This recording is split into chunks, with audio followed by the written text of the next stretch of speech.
You're listening to Missing Persons, brought to you by AbJack Entertainment. Be sure to check out some of the other great true crime podcasts from this network, including The Murder in My Family, DNA ID, Scene of the Crime, 3 Men and a Mystery, All Things Crime, and Zodiac Speaking. All of these podcasts are available for you to binge on right now, wherever you listen to podcasts. Subscribe where you're listening to this podcast so you don't miss an episode. The views and opinions expressed by guests on this podcast do not necessarily represent those of the podcast, its creators, or sponsors. If you would like to discuss a missing persons case on this podcast, please be sure to visit missingpersonspodcast.net. This episode may contain unsettling or disturbing subject matter. Listener discretion is advised.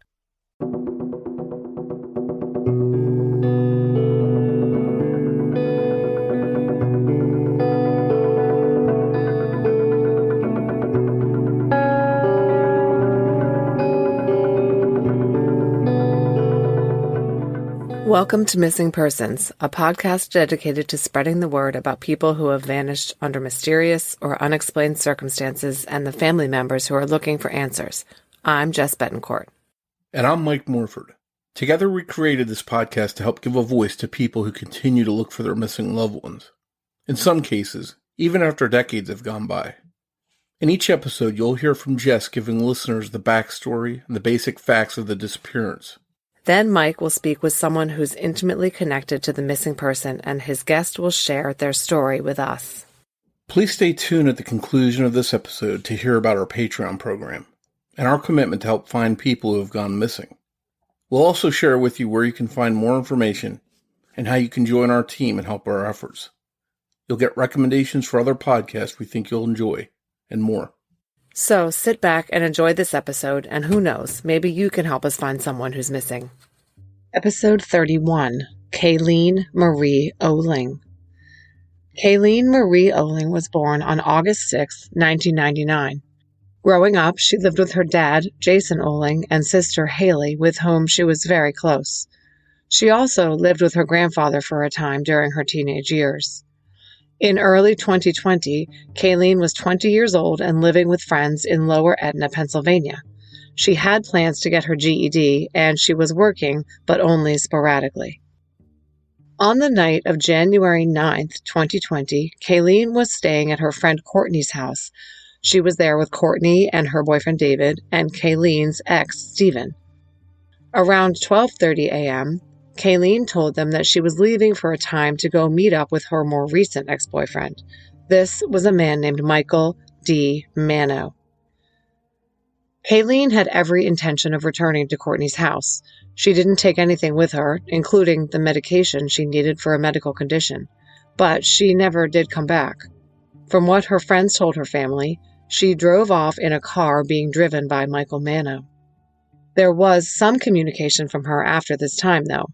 She texted her mother, Tiffany Young, about an hour after she left at 1:36 a.m. on the morning of January 10th. This text confirmed that she would be over at her mom's in the morning to watch her younger siblings while her mom went to work. And there was a Facebook post. This Facebook post, which was a live video that aired at 11:30 p.m. on January 9th, was the last time Kaylene was seen by her family. In the post, Kaylene stated that Michael Mano had robbed a laundromat ATM. There are obvious reasons why Mano would have wanted this post to go away. And it did. The post disappeared, and Kaylene's entire Facebook account was abruptly deactivated later that night. Kaylene never showed up to babysit at her mom's the next day. Tiffany, her mother, tried to call her daughter's cell phone, but could not reach her. No one knew where she was. When Kaylene didn't show up to babysit her siblings, her mom, Tiffany, called Kaylene's dad, Jason, who is our guest today, and he, too, was alarmed. Kaylene had gone missing in the past, being out of contact with her family for a few days here and there, but she had never disappeared when she was expected to do something with her family. This time, Kaylene didn't surface and had left without any of her things. Her parents were very worried, but they were under the misconception that since Kaylene was an adult, they had to wait 48 hours to report her missing. So finally, on January 12th, Tiffany called in the missing persons report to the Etna police. Police were not persuaded at first that Kaylene was involuntarily missing. For one thing, she was facing assault and harassment charges for a previous incident in which she and her mother had a dispute. Kaylene was due to appear in court before a judge. It seemed to the cops that it was likely she just didn't want to face up to the court obligations. But her family says that no, the charges were minor, and Kaylene had no concerns about them, and she and her mother had put the issues behind them. But there was something else. Kaylene had just revealed to her father that she was pregnant. He urged her to return to live with him and his wife so they could deal with the baby together, and he could get her to her doctor's appointments and so on. Kaylene had not made a decision about this. There are also some texts back and forth between her and Michael Mano about Kaylene being pregnant. This was just 2 days before she vanished. The texts reflect that Kaylene believed that Michael Mano was the father of her child, and she was hurt that Mano did not want the baby. She threatened to tell Mano's current girlfriend, Sherry, about the pregnancy. Kaylene's family does not feel that the timing of her disappearance is a coincidence. Let's talk a little bit about Michael Mano. In his mid-40s, Mano was several years older than Tiffany, Kaylene's mom. He was decades older than Kaylene.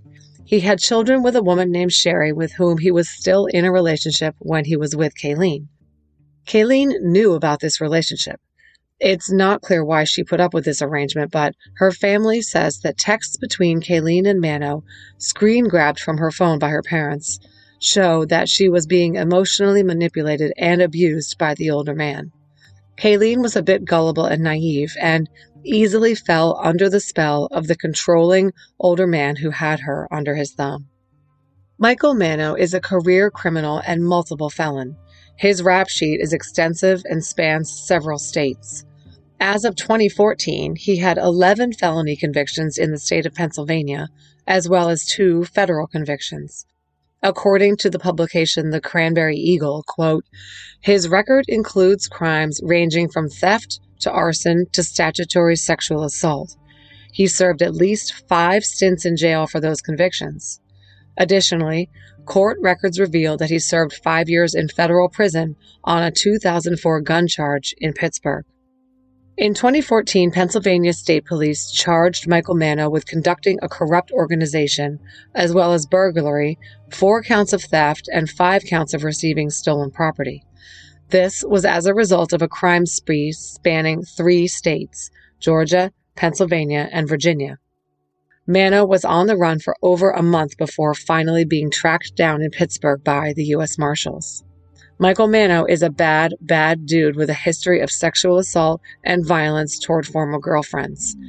Unfortunately, Kaylene somehow got mixed up with him and told her family that he had at times threatened her and kept her against her will. The night she vanished, Kaylene left Courtney's to meet up with Mano after he promised to return to her some jewelry that he had stolen from her deceased grandmother.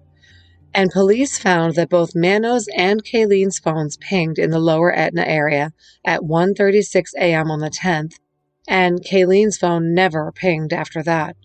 Mano's phone did ping twice more that evening, as he made phone calls to 2 unnamed people at 2:30 and 4:30 a.m.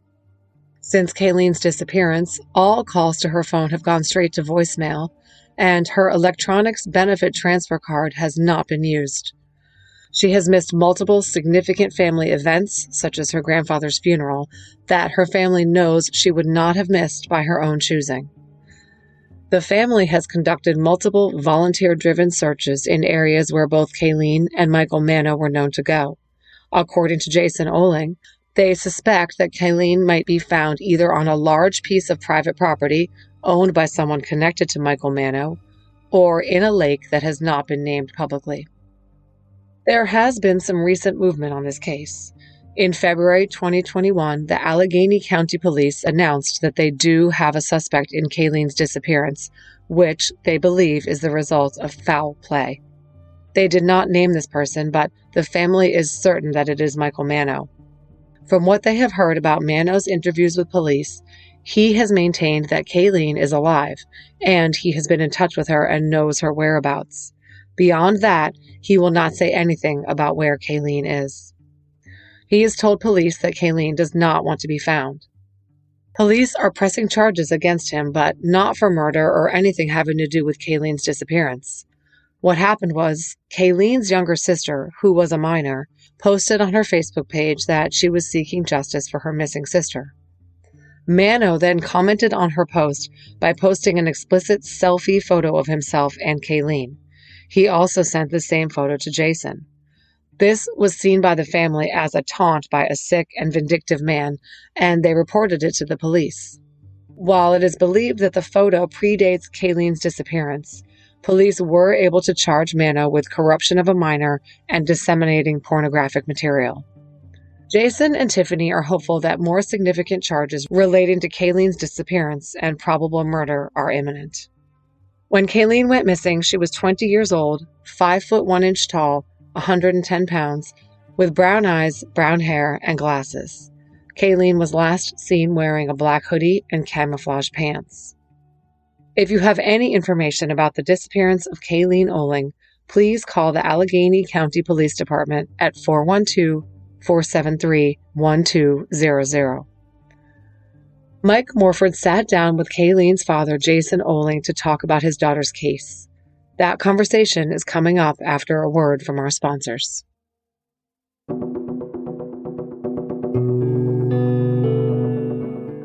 Hi, Jason, and thanks for coming on Missing Persons to discuss your daughter Kaylene's case with us. Hello, and thank you for having me. It's our pleasure, and we look forward to trying to help get the word out about your daughter's case.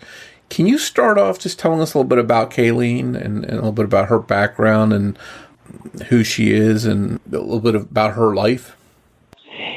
Kaylene, growing up, she's a very loving person. Kaylene always loved the fact of being loved, whether it was from her friends, her family, and anytime Kaylene would get into like a confrontation with me or her mother and everything, it was always like within 10 minutes, Kaylene was all lovable and everything. Kaylene, she was very, very street smart and everything else. Never good in school. Kaylene did not like the books in school and everything else. She wasn't very good at school. But Kaylene, she loved and adored all of her younger siblings. And she loved the chance to go to her mom's and watch her younger siblings and everything. A lot of Kaylene's life from 2008 until 2016, I believe, I had sole custody of Kaylene and Haley.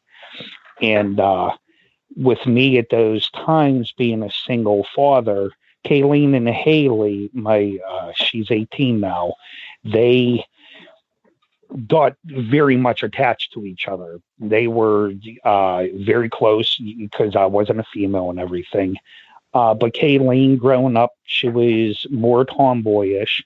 She loved to work on cars with me. I was a general contractor, and I would take her on some job sites, not doing anything, of course, strenuous and everything else, just so she could get hands-on experience. I'm an inactive volunteer firefighter. Kaylene joined as a junior where I was a firefighter. She loved helping others. As a vice president of men's club at my church at St. Victor's in West Deer, the girls, Kaylene and Haley, would always come with me and help set up chairs and stuff. And Kaylene is such a people person. In schooling, she would help out and go on trips, day trips with the school with mentally challenged children and everything else. And Kaylene would be one of the chaperones. And Kaylene and Haley were also very close to my mother while my mother was alive. Because since I was a single father and I worked, I would have them called, it was called latchkey kids at my mom's. What it meant was the girls would catch the school bus at my mom's house because I lived down the street, and they would come home at my mom's and everything. So my girls were very close to my mom. Anytime we went on vacation, Kaylene, Haley, and we would take my mom, and Kaylene would help take care of my mom because she was very sick and ill. And, but yeah, I mean, there's so much to say about Kaylene growing up, but so little. The reason why is because you can just put it down in one sentence that Kaylene is such a loving person towards anybody. Yeah, it sounds like a real big personality and a lot of stuff that she was passionate about. Yes, and like I said, Kaylene is a type where she just, of course, I frown upon some of her boyfriends, of course, and stuff, but she always wanted to have a boyfriend because Kaylene just always loved to be loved. And like I said, there was a lot of times that Kaylene would go over to her mom's and everything else and love and enjoy watching her younger siblings. She has, my ex, Tiffany, she has 3 other little kids, young ones and everything. And we'll get also closer to that because that actually has to do with part of the disappearance of my daughter, Kaylene. She was actually supposed to go watch her younger siblings, and that's whenever we figured out she was missing. So, like I said, we'll probably get involved in that later on in this podcast. But yeah, Kaylene, she was up here 2 summers ago before her disappearance from spring, summer, and fall. She even told one of her friends in a message, her friend sent it to me, Crystal, that I offered to Kaylene to come move back up here with my wife and I, and we built a bedroom for her and everything. I wanted her to straighten her life out, get her GED, and I was going to help her get a job and everything. And like I said, I stayed at home more than half of my life and everything. So it was also, we were told by Kaylene prior to her disappearance that she was pregnant. And I did personally see a pregnancy test in her purse. It fell out and it did say positive. So I told Kaylene I really did want her to come up here so my wife and I could help her take care of the baby and everything and help take care of her. We scheduled a appointment with her PCP up here at Newcastle. But unfortunately, Kaylene disappeared before she could go to that. But her dentist was up here also. We would always take her to her dentist appointments as she was a young adult and everything. While Kaylene was 16 and 17, she didn't live with me. The girls lived with my stepdad for a little while. And whenever she turned 18, Kaylene moved back in with me full time, her and her boyfriend at the time. I didn't see eye to eye with her boyfriend at the time, so unfortunately that didn't work. I didn't want him in the house anymore, and unfortunately Kaylene wasn't going to stay without him.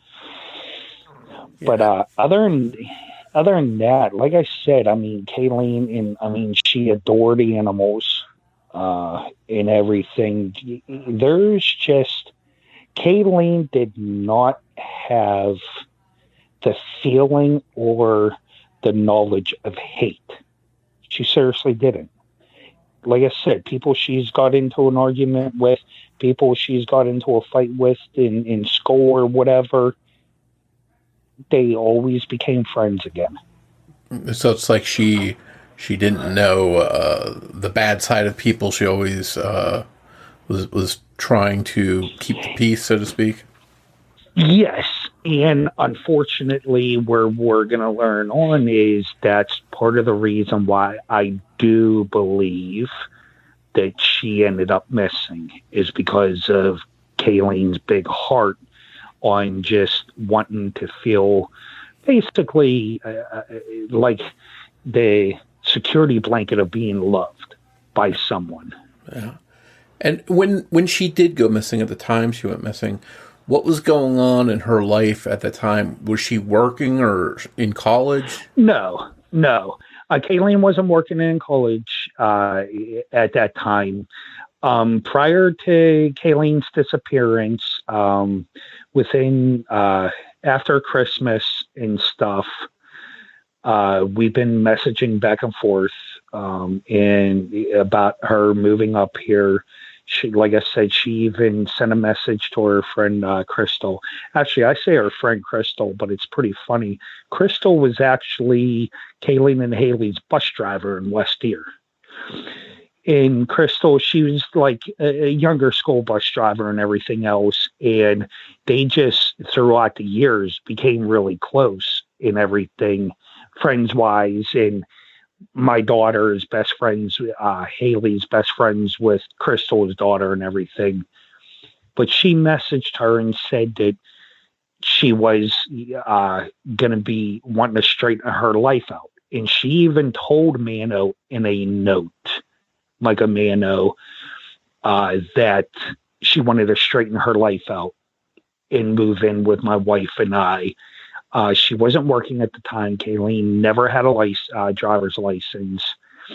The only thing she was doing at the time, but she, like a little prior to her disappearance, like before December of 2019, Kaylene would do side jobs with Michael Mano for like handyman stuff. He was down as a handyman, painting, and just little side stuff. The only job that I know of that Kaylene ever had was she worked at KFC in like the year 2018. But other than that, no, Kaylene was not working. She wasn't in college. Kaylene didn't even finish high school. She was going to, like I said, we had her signed up for the spring of 2020 to start getting her GED. Now, I didn't expect Kaylene to go to college. And truthfully, I even talked her not out of it, but we've discussed it and we both agreed college would be pretty much a waste of money for Kaylene. But I did try pushing for Kaylene to go to like a trade school because I told her like even a trade school for daycare or something because she loved children and everything. So that's another reason why I was trying to push her to get her GED and straighten up her life. So she's basically trying to figure out what path she's going to go and what's going to be the next step in her life. She's got a baby on the way, and then she goes missing. How did you find out? How did you find out that she was missing? How did that unfold? It was January 10th, 2020. It was probably about 10 a.m. I got a phone call from Tiffany, Kaylene's mother. Kaylene never showed up to watch her siblings. Now, right off the bat, I got a bad feeling because, like I said, that is way out of character for Kaylene. And I said, well, of course, what led up to it? When was the last time you heard from her? Everything else. And what happened was Tiffany told me that she got a messenger message from Kaylene at 1:36 a.m. I will be there at 9:30 a.m. to watch my younger siblings. Now, Kaylene was at her friend's house at Lower Etna. Why everybody why other podcasts in the last year and a half, everyone saying Millville, I don't know. Kaylene was never in Millville. She was in Lower Etna at a friend's house, and it was already proven fact through Kaylene. She had one of them live videos that she did the night prior to her disappearance, like an hour before she disappeared. But it's already been proven that Kaylene was at her friend's house, Courtney's house. It's Courtney Frederick, her boyfriend David, and Kaylene's ex Stephen was at the house at the time. And Kaylene and Mano were going back and forth. Michael Mano were going back and forth texting because Kaylene wanted him to give Kaylene back jewelry that was my deceased mother's. So finally he said, I'll come pick you up. Let's meet. Unfortunately, this was after midnight now it's January 10th, 2020. So roughly around 12:30 a.m., Kaylene leaves Courtney's house and walks down the street. Now, I got from Stephen, he told me that Mano must have picked her up at the bottom of the street because he said he didn't hear Mano's vehicle. Now, a lot of people then say, okay, then maybe Mano didn't pick up Kaylene. He's already told the police he did. Well, anyways, so what ended up happening was from there, an hour later, like I said, my ex got a messenger message. And the reason why I'm emphasizing that is, of course, we don't know if that was Kaylene or somebody who had her phone. Because with it not being Kaylene's voice, you don't necessarily know. The last appearance Kaylene had was roughly 11:30 p.m. on a live video on Facebook, January 9th. That's the last time Kaylene was technically seen. So, like I said, the next morning, Tiffany called me up, told me all this. As I'm on the phone with her, I grab my wife's phone. I'm calling Kaylene. It's going straight to voicemail. I'm texting Kaylene. Now, unfortunately, at the time, Tiffany and I did not have the knowledge we have today about missing persons.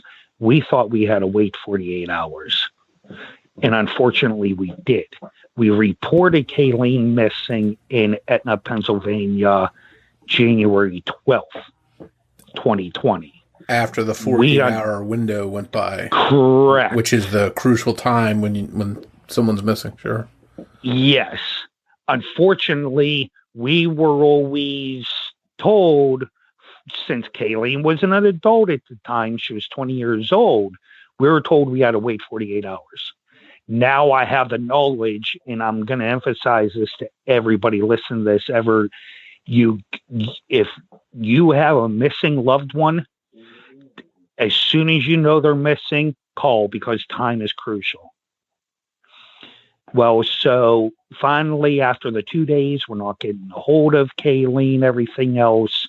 My ex, she went to the Etna police station because I live an hour and a half away. And that's the last place where the police obviously got a warrant for Kaylene's phone and everything else. That's the last time Kaylene's phone was pinged, was to 1:36 a.m. It was pinged off of a pole in Lower Etna. And that was the last time that Kaylene's phone was used. None of Kaylene's electronics, nothing.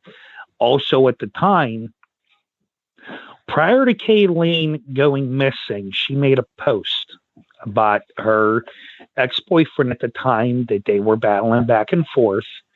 She made and he's a convicted felon. He's actually incarcerated in jail right now on unrelated charges.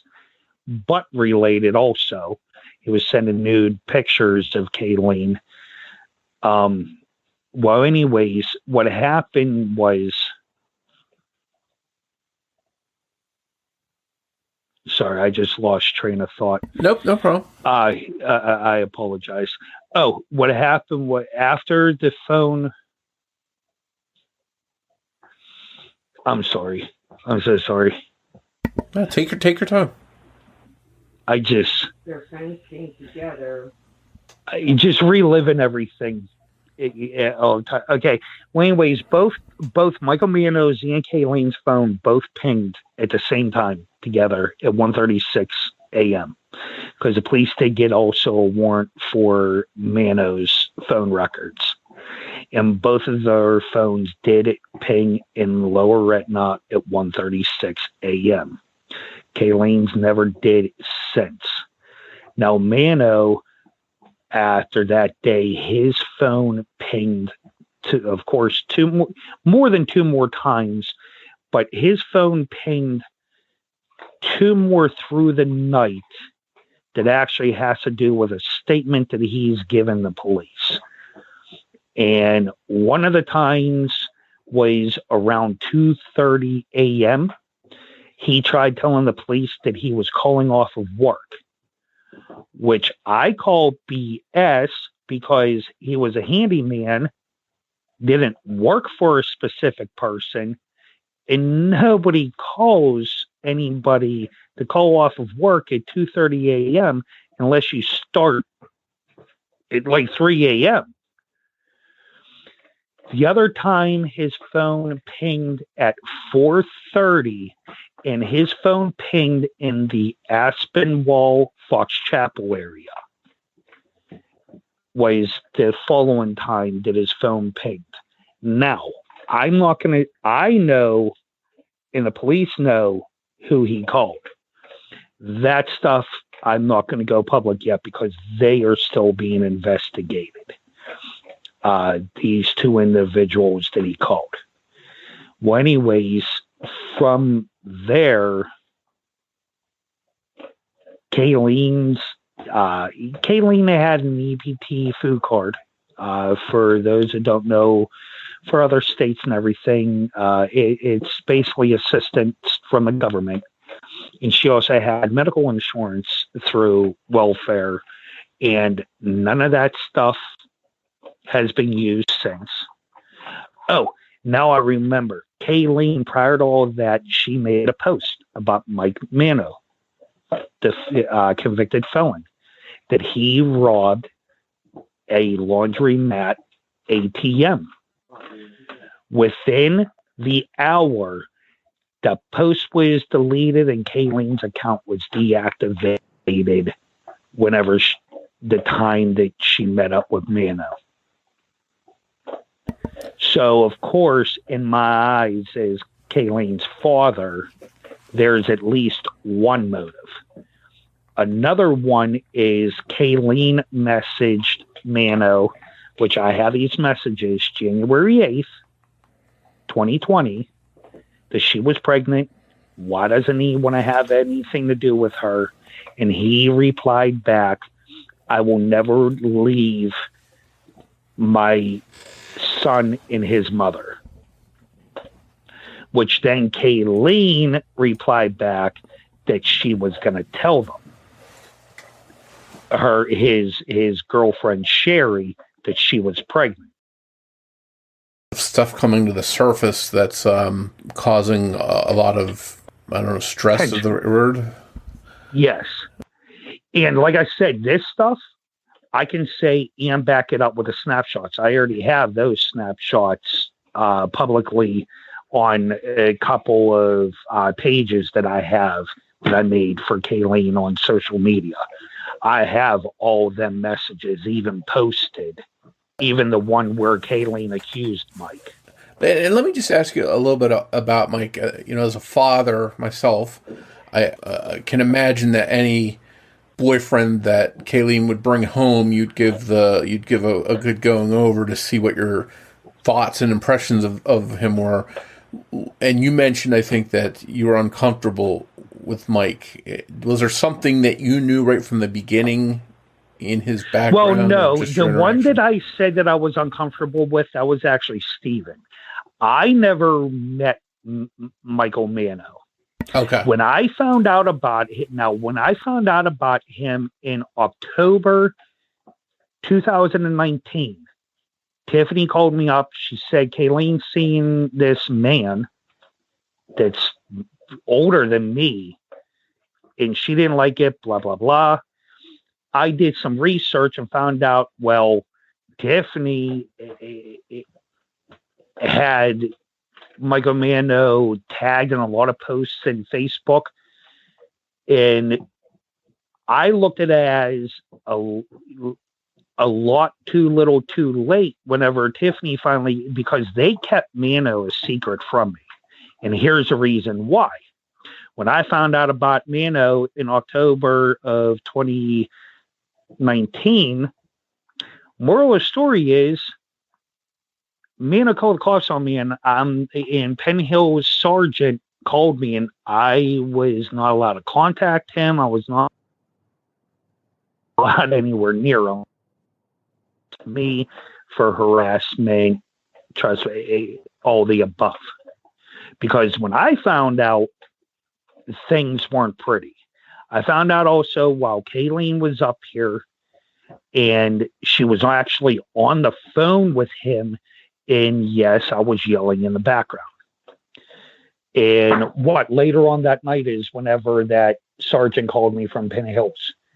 Yeah, like I just asked my wife, later on that evening, I'm pretty sure it was October 20th.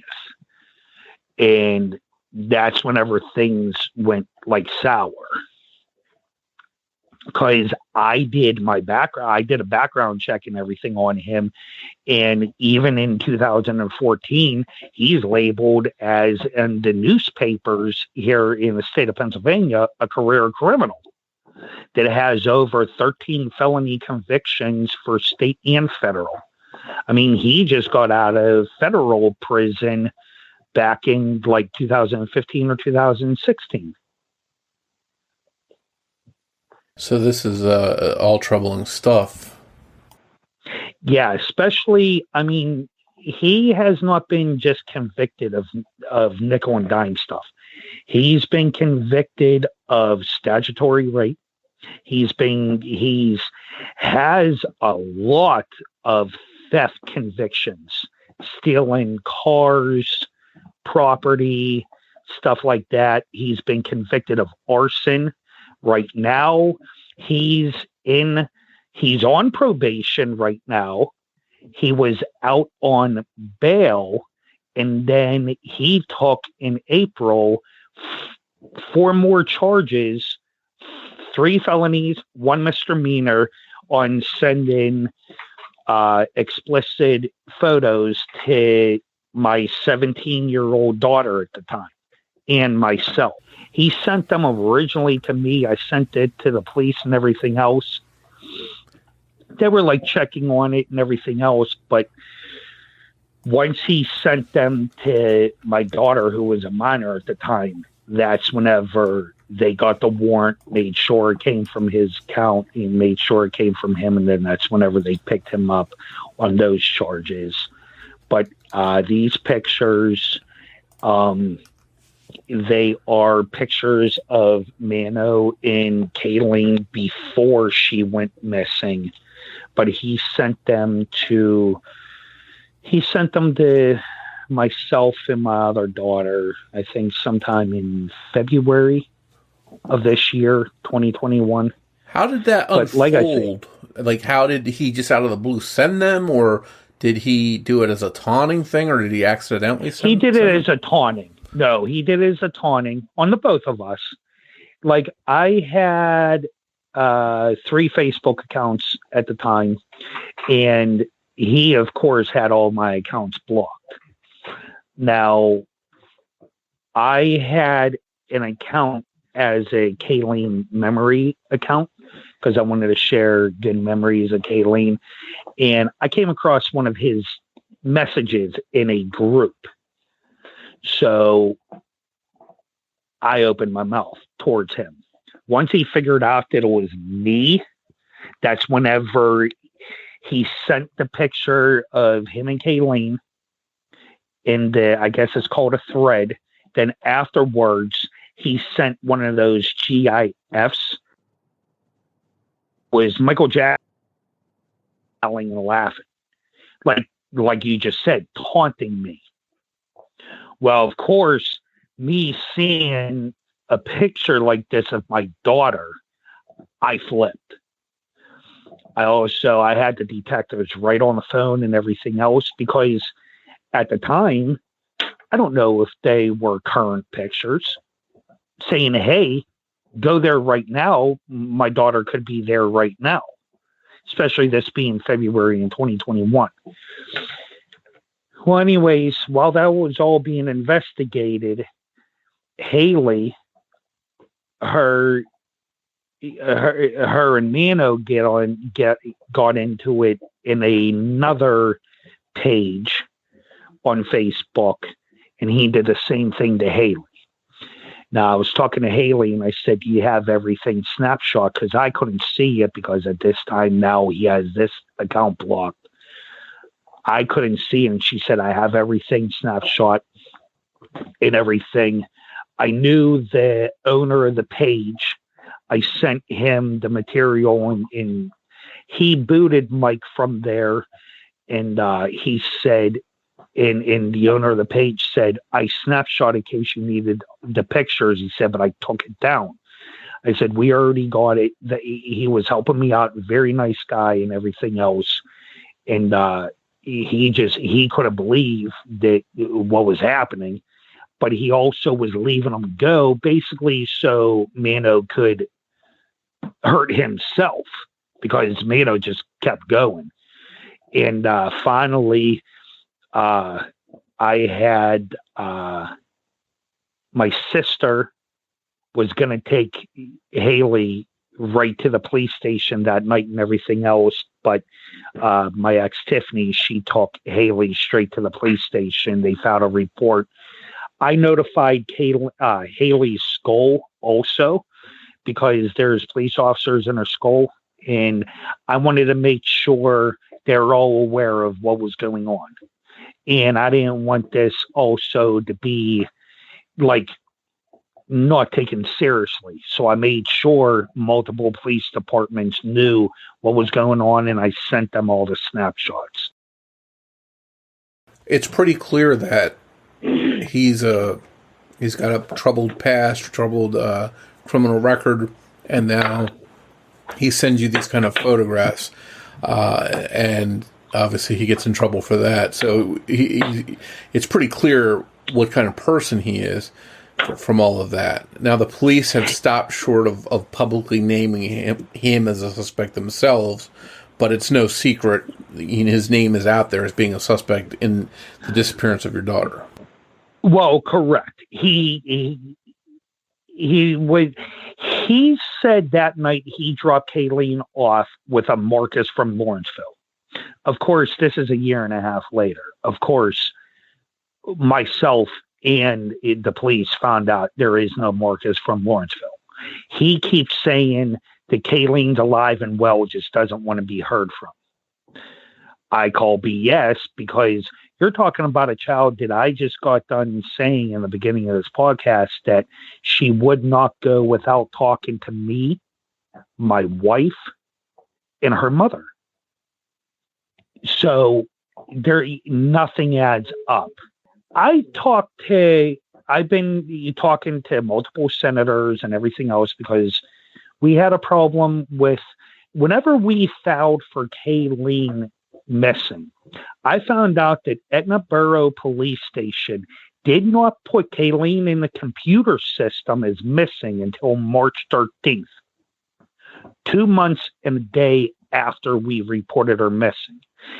And I have the evidence, because my ex, Tiffany, she went down personally on the 12th. Since I don't live near there, I sent an email to make sure it's on black and white. Then, June 15th of 2020, They finally transferred the case to Allegheny County whenever I was begging them the whole time. Now, I've been talking to senators and attorneys on a lot of different things because I'm sick to my stomach on my Tiffany and I thinking we had to wait the 48 hours when the police station didn't even put her in the computer system till over 2 months later. When we called and reported her missing, they did, well, not called, my ex went down there, but after that day, they went to do a welfare check at Mike Mano's house, knocked on the door, said, "Is Kaylene there?" Said no, they left. They didn't, nothing. It took them months and months to finally even go for a warrant to check the property. Now, whenever Etna Borough Police originally checked the premises, Mano has a garage that we were told by a lot of witnesses that Michael Mano had stolen merchandise in his garage. Whenever the police went to go, Etna police went to go search his garage, his girlfriend, Sherry Moskak, told the police, "There are 2 mean dogs in the garage. You can't go in there." And they didn't. They listened. They took his word, basically. Yeah. Well, they didn't take Mano's word because at the time he was serving 60 days in jail for traffic violation. They took his girlfriend's word not to go in the garage because there was, quote, quote, vicious dogs in the garage. You have a warrant for that garage.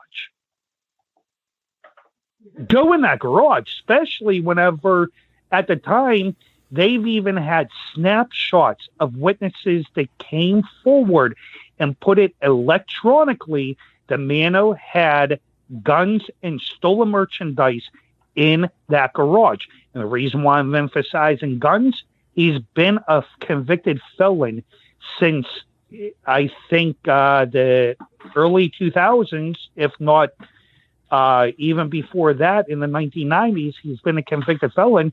In the state of Pennsylvania, you can't have a firearm being a convicted felon.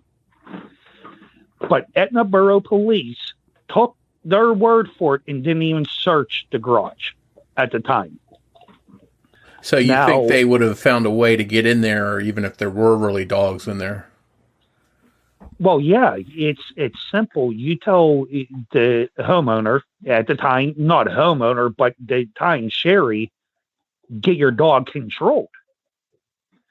Now, here's one thing that hasn't been said yet on a podcast, and I'm now going to openly say it. The police officer that was originally assigned the case in Etna Borough arrested Kaylene in December 2019 for chunk charges between her and her mother. Now, a lot of people think Kaylene is on the run. She's not. That was actually all taken care of. Like we said, she's obviously not on the run because there's no warrant for Kaylene's arrest. And Etna Borough even said flat out, there is no warrant. The charges that Kaylene was facing were taken care of. Now, here's another catch. The police officer that they put on Kaylene's missing persons case, not only he arrested Kaylene a couple months prior to Kaylene disappearing, he arrested me back in 2014. So I've been talking to an attorney wondering if this is a grudge with Etna Police towards me, because they did a lot of sketchy stuff in the beginning of not properly looking for my daughter. I've never said this yet on a podcast. I openly, finally, publicly said this stuff, and with the pictures of my arrest papers, that it's the exact same officer who arrested me, that arrested Kaylene in 2019, that was put on the case. To me, that's a conflict of interest, especially they didn't even have a detective on my daughter's missing persons case. They had a street officer. So it seems like, obviously the time, the first 48 hours, you regretted not knowing that you couldn't go there sooner, but then also they seem to stall getting moving early on as well. Yeah, and our DA, Steven Zapala, I called his office up.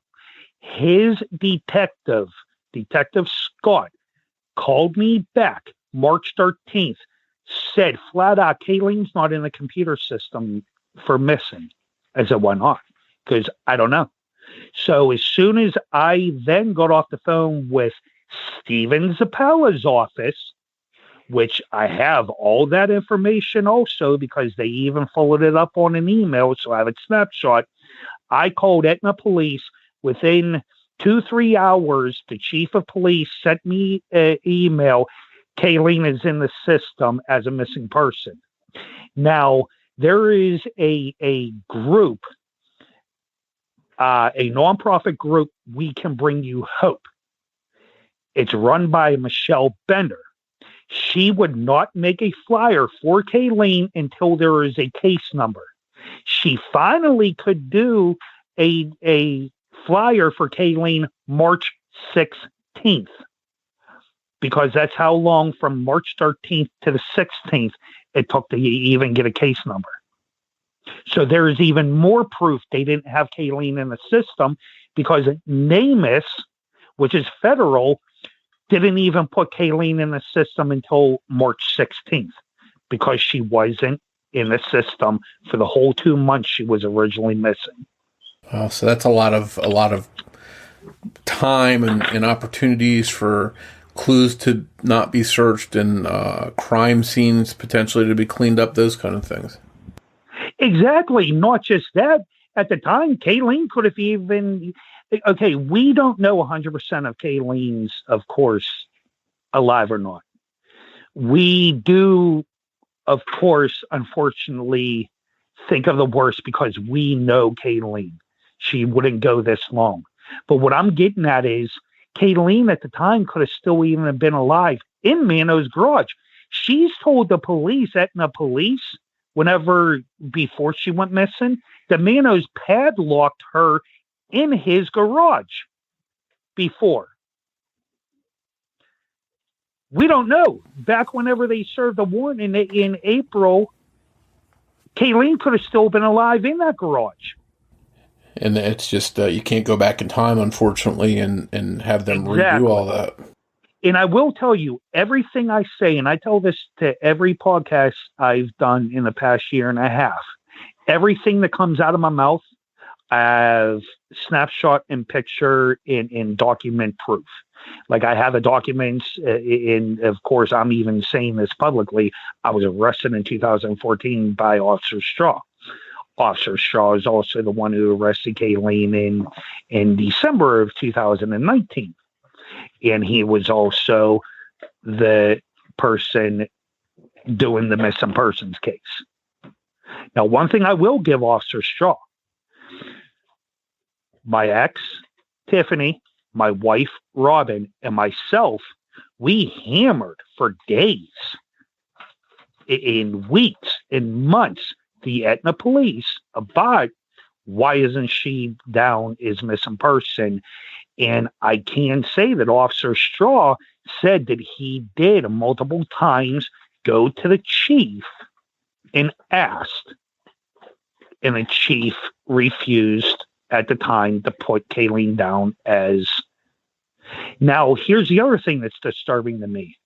I have snapshotted also emails back and forth to Etna Borough Mayor and Etna Borough Manager that I told them throughout this whole time of the 6 months that Etna had the case, I want the case transferred. Why is the police not doing this? Why is the police not doing that? So all the head officials in Etna Borough, the Etna Borough Police Chief, Manager, and Mayor are all aware of our concerns. Pittsburgh Police wanted to do a dive. Etna Borough refused to let them to do a dive in Sharpsburg. You know what? If they want to handcuff me now and everything else, I'll say it publicly. Myself and someone else ended up doing that dive. Well, just because you needed to take the initiative, you felt. Yeah, this is my missing daughter. But the reason why the people were coming from Harrisburg to do the dive and everything. And what happened is they told the head diver, you're not allowed to do the dive, which was funny because just like me and the Bill Perduto, the mayor of Pittsburgh, just like we discussed, it's not even Etna River. It's Allegheny River, which in that section is actually a section of Sharpsburg in the city of Pittsburgh. But with them saying we refused to let them, the reason why the head of the dive team was listening is because they tried saying, since it's a ongoing investigation, we don't want you messing anything up. Then why won't you let the professionals check it? Like I said, myself and a buddy of mine came up from Harrisburg area, and I'm admitting online, what have you, I've admitted already too. I did 2 dives with somebody. My wife, she bought me all the equipment that I needed because I wasn't making any money at the time. But Robin, she bought me all the diving equipment that I needed. And the person who came up, he refused for us to even pay him. So, and especially since he was coming from a Harrisburg area and everything else, I told him we had to at least pay for his fuel and going on the turnpike. But him, like he said, and he told everybody else, so we could possibly get maybe closure or an idea. He said he was going with me to make sure we did this dive. Before we started recording, you mentioned to me this is almost like your main job now. This is what you do, trying to find out the truth of what happened to her. So I don't think that anyone can blame you for doing what the police haven't been willing or able to do. Me, I will say a couple of things. We have, of course, the police have 2 major leads to where possibly Kaylene could be. I will tell you that I found one of them personally. I will tell you on the air. I personally questioned somebody myself. After I got some answers, I delivered that information straight to the police. 3/4 of the information, of course not. Well, I gave them all the information, but I told them, I said, don't ask me how I got it. I said, but here's the person's name that I got it from. I'm not going to publicly say his name. The reason why I chose who I chose is because a couple of different things. A, I knew he had a crush on my daughter. B, I know he knew, I'm not going to say how, but Michael Mano personally. It could be a family member of Mano. It could be a friend of Mano. I'm not going to say. But the reason why I chose to question him is because I knew 2 things. He was in jail at the time of Kaylene's disappearance, so I rolled him out as myself as a suspect. And 2, I knew he had a crush on Kaylene. So I myself targeted him. And I got possibly a good lead for the police. Last August, actually, the police served warrants at this place 6 times already. I'm not going to give off the location, but I will say the problems we are having is it's more than a year later. And not just that, there's a lot of land. There's 206 acres. And that's the other issue. Yeah. So Allegheny County Mountain and Rescue.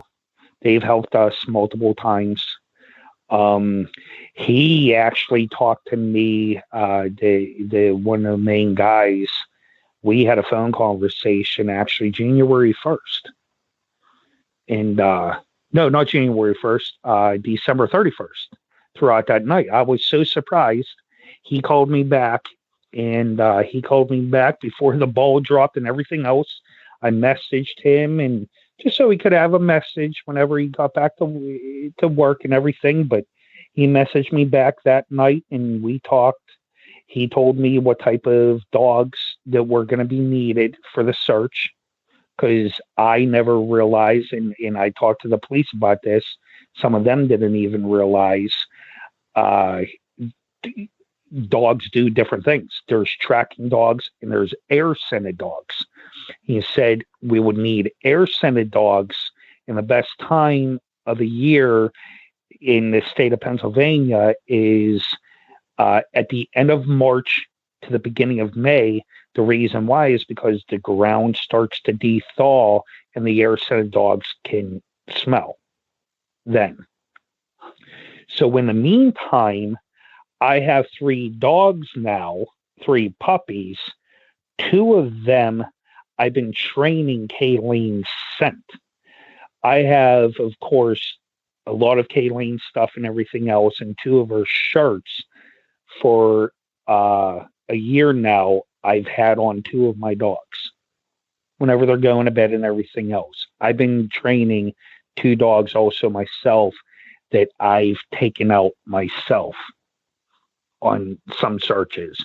Now, myself, unfortunately, I can't walk a far distance. I have neuropathy in my right leg. So whenever I go, I have motorized vehicles or my tractor I go on and everything else. So, then, of course, there is some walking I do, but I just can't, unfortunately, do a lot. Sure. And you would think, too, they'd want to get, if they could get a professional search team in those areas, too, to look for stuff, to look for any kind of clues or evidence.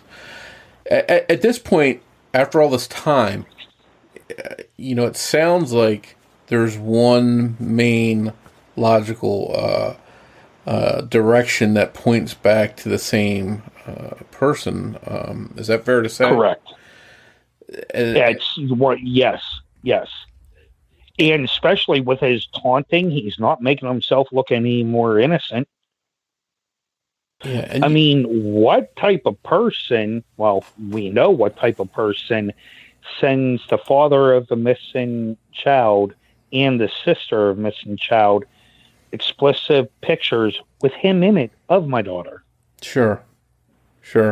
And that's obviously that with his record and everything else, we know what kind of person he is. So I guess at this point now, what is it going to take for more serious charges to come? Or I know you mentioned that you're holding out hope that she'd be okay, but you're also being sort of realistic that she may be deceased. What's stopping the police from taking the next step and saying, okay, maybe, there's been a murder and he, maybe we can bring some charges against him and step up the case? I'll tell you exactly what I've been told, because of course there's a lot of stuff that I don't put publicly on social media. A lot of people say I say too much, but I say stuff that is already public knowledge before, like whenever somebody else would say it in the family. I don't say things first, but here, this is what I will say publicly. February 23rd, I personally requested myself a polygraph prior to that. But on February 23rd, I took a polygraph at Allegheny County. They came up, picked me up because I wasn't driving at the time, didn't have vehicles. Just like Sergeant Dolphy, the head of the case, said on a message, "Why do you want a polygraph? You're not a suspect." I said, I want a polygraph because there's idiots out there going ahead and saying, well, what about the parents? So I wanted to go ahead and shut some people up. And if it continues, my attorney's going to file a civil suit. Obviously, I passed it because they drove me back home. But I had, of course, in this time, I was with them for like 6 hours. I had, obviously, a meeting with them also. Now, here's a couple of things that came about with this. Speaking of the polygraph, on some things that I'm slow to catch on. Now, I lost it the other day and just broke down. I do that a lot, of course. But I said to my wife, and I was taking a panic attack and everything else, I said, I was just thinking about one of the questions, the polygraph. She goes, about the polygraph? Because, it's June now. That was back in February. I said, they didn't ask me, do you know where Kaylene is? I said, one of the questions is, do you know where Kaylene's body is? So like I told Robin, I had to hold on to, I was saying, okay, 99% the worst, but I always wanted to hold on to that 1%. But whenever it finally dawned on me, like I said, it was last week, whenever one of their questions in the polygraph, now I took 3 polygraphs. It was all the same day, but how they do it is they give you 3 different polygraphs of the same questions, but change the order of the questions. Because a lot of people, whenever I said, yeah, I did 3 polygraphs, were like, oh, no, it's only 1. No, it's 1, but it's 3 different times during that one because they change the order of questions so they get an idea. But I told Robin, I said, Robin, they didn't ask me, do you know where Kaylene is? I said, my 1% of hope that I was holding on to just finally went out the door. A police, if they don't know something or don't very much suspect something, they're not going to go ahead. Like I said, if I was the polygraph, I would say, do you know where Kaylene is? Because technically we're looking at as we don't know if Kaylene's alive or not. But they asked me flat out, do you know where her body is? Now, what I'm getting at is myself and another detective were talking on the case. They feel as though the Kaylene is in 2 different places. One is the land that I was talking about, 206 acres. Another one is, I'm not going to say which one, but a river. A lot of people will suspect which one, but I'm not going to say which one.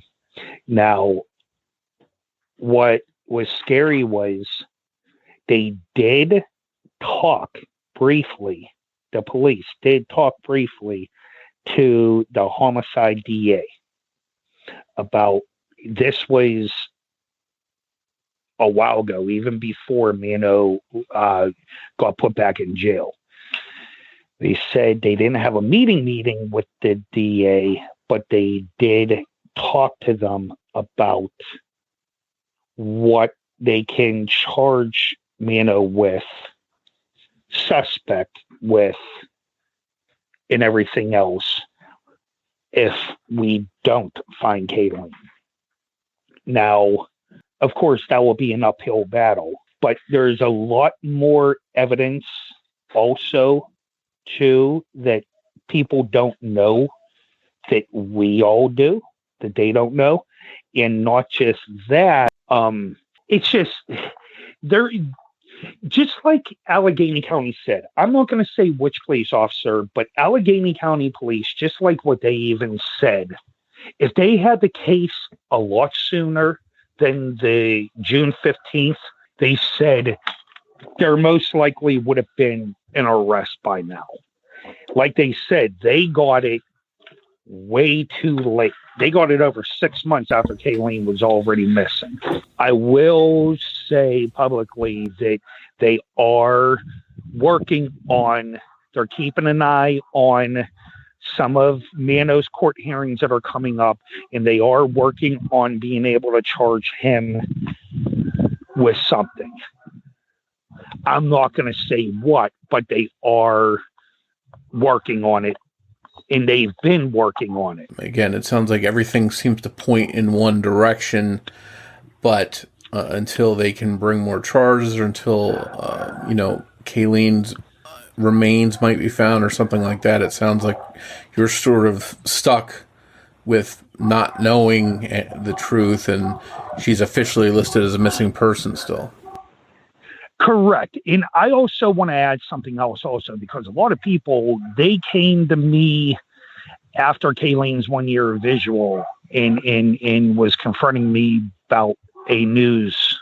The police told the news that there are suspects with an S. So a lot of people got confused, because everybody following this for more than a year, they know of Mike Mano, just the one suspect. And of course, the police aren't going to name a suspect, so they would only tell the news, and still only telling the news suspects, and not saying any names because nobody's charged yet. So a lot of people were like, what's going on? Where did the yes come from? And like I've said in the beginning of this podcast, there's two people he called through the night. So of course, that's very suspicious. Especially you're calling somebody at 2:30 a.m. and then you're calling someone at 4:30 a.m. At the time, especially of a disappearance, that's very suspicious. Yeah, and by suspects, they could also mean maybe someone that helped after the fact, or helped cover something correct, up too. Which is one of the phone calls. And I am also going to say, I'm not going to say the person, but they also do believe as though that there is one person out there that knows more than she's saying. That's all I'm going to say on that part. Yeah. And hopefully as time goes on, people will talk and the truth will come out. And I have a feeling. Now, here's another thing and this is where I have another feeling that hopefully things are going to start moving in the right direction. And this has not been public yet. It's been public for since Friday. My ex-brother-in-law, Paul, he posted on a web sleuth that now that Kaylene's case went national, in Blackshire, Georgia, Michael Mano lived there briefly.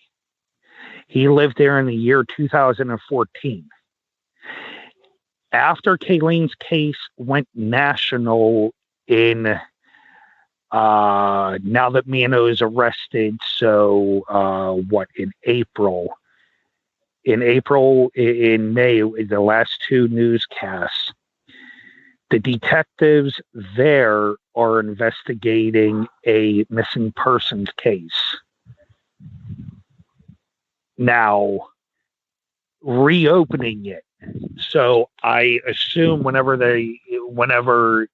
he put down about reopening a case, I assume it turned cold until now, because it was actually in a brief time that Mike Mano lived in that, I guess it's a township, city, I don't know, but in Blackshire, Georgia, there's now been Paul Young, my ex-brother-in-law, he publicly posted that detectives there are now reopening a missing persons case.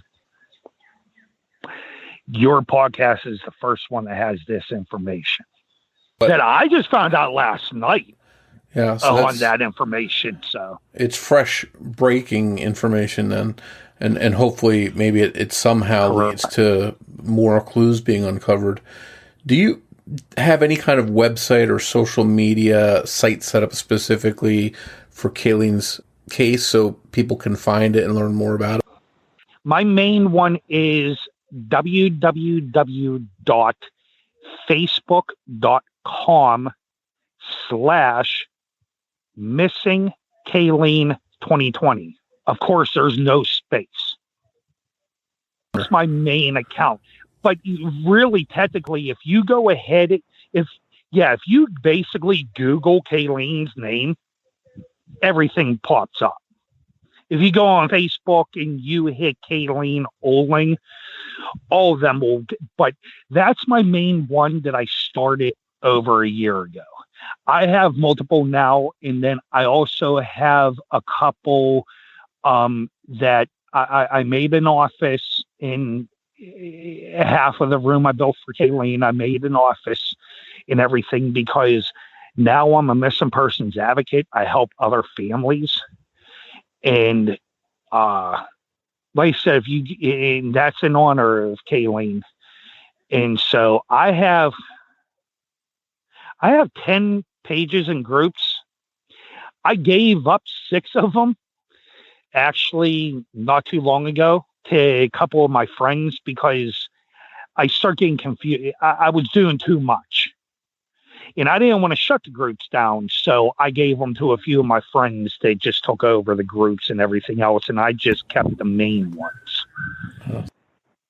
Yeah, especially because, like, now I'm out as much as I can hanging first.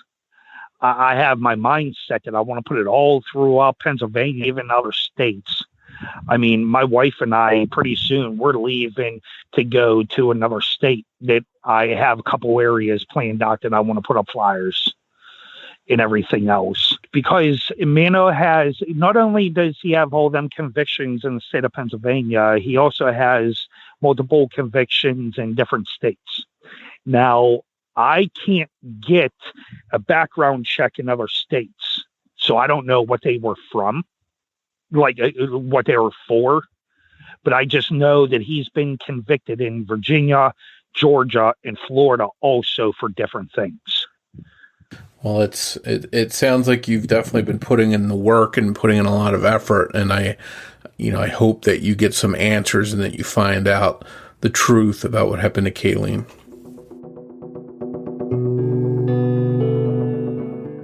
We hope you enjoyed this episode of Missing Persons. If you can provide any information to help solve the case we discussed in this episode, we hope that you'll contact the appropriate authorities. We hope that you'll tell your friends about Missing Persons and invite them to listen to the show. Word of mouth will really help us grow. And if you'd like to help us reach new listeners, please be sure to rate and review Missing Persons on the platform you're listening to us now on. We'd like to tell you a little bit about our Patreon program. If you visit patreon.com/missingpodcast, you can sign up to help this podcast through ongoing monthly support. As a thank you, we'll give you an on-air shout-out, a thank you card and sticker, plus you'll get ad-free early access to every new episode of Missing Persons, as well as any bonus content.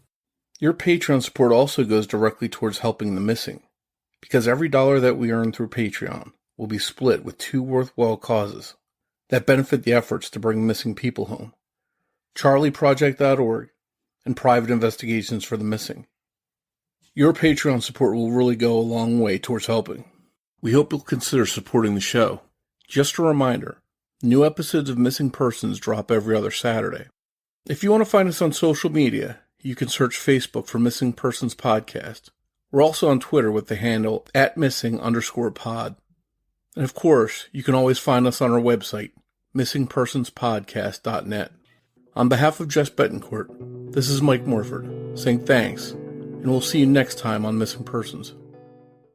Missing Persons is produced under the name AbJack Entertainment by Mike Morford and Jessica Betancourt. It's hosted by Mike Morford and Jessica Betancourt, with writing and research by Jessica Betancourt and editing by Mike Morford. Be sure to listen every other Saturday for an all-new episode of Missing Persons.